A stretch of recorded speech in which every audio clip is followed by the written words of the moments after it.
ఏపీలో డిప్యుటేషన్ అధికారులు ఎక్కడికి వెళ్ళేదే లేదు. అవును, ఎక్కడికి వెళ్ళేదే లేదు. ఏపీకి డిప్యుటేషన్పై వచ్చిన అధికారులు ఎక్కడికి వెళ్ళేదే లేదు అంటూ కీలక అప్డేట్ అయితే ఇవ్వడం జరిగింది. ఆంధ్రప్రదేశ్కు డిప్యుటేషన్పై వచ్చిన అధికారుల విషయంలో రాష్ట్ర ప్రభుత్వం కీలక నిర్ణయం తీసుకుంది. కొత్త ప్రభుత్వం రానున్న దృష్ట్యా డిప్యుటేషన్పై వచ్చిన అధికారులను రిలీవ్ చేయకూడదని నిర్ణయించింది. డిప్యుటేషన్పై వచ్చిన అధికారులు రిలీవ్ చేయాలని ఇప్పటికే పలువురు అధికారులు దరఖాస్తు చేసుకున్నారు.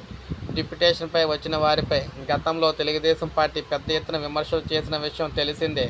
సో ఈ నేపథ్యంలో వీరందరూ కూడా ప్రభుత్వం మారగానే మమ్మల్ని రిలీవ్ చేసేయండి అని చెప్పేసి దరఖాస్తు చేసుకోవడం అయితే జరిగింది. కానీ ఎట్టి పరిస్థితుల్లో అధికారులను ఎవరు కూడా రిలీవ్ అయితే చేయొద్దని చెప్పేసి, ఎక్కడికి వెళ్ళేదే లేదని చెప్పేసి హుకుం జారీ చేయడం అయితే జరిగింది. సో ఈ నేపథ్యంలో చూడాలి మరి ఏ విధంగా ఉండబోతుంది. ఈ గత ప్రభుత్వానికి అనుకూలంగా వ్యవహరించిన ఉన్నత ఉద్యోగులకు ఈ ప్రభుత్వం ఎటువంటి ట్రీట్మెంట్ ఇవ్వబోతుంది అనేది మనకైతే తెలియబోతుంది. సో ఫామ్ అవ్వకుండానే వీరెవరిని కూడా ఎక్కడికి వెళ్లకుండా అయితే అప్రారీ కంట్రోల్లో పెట్టినట్టుగా తెలుస్తుంది అనమాట. సో చూడాలి మరి ఏం జరుగుతుంది ఏంటనేది ఉద్యోగులకు సంబంధించి. ముఖ్యంగా అవినీతి ఉద్యోగులు తాట తీస్తామంటూ చెప్పుకొచ్చారు. ఆ విధంగానే అడుగులు అయితే వేసుకుంటూ వెళ్తున్నారు.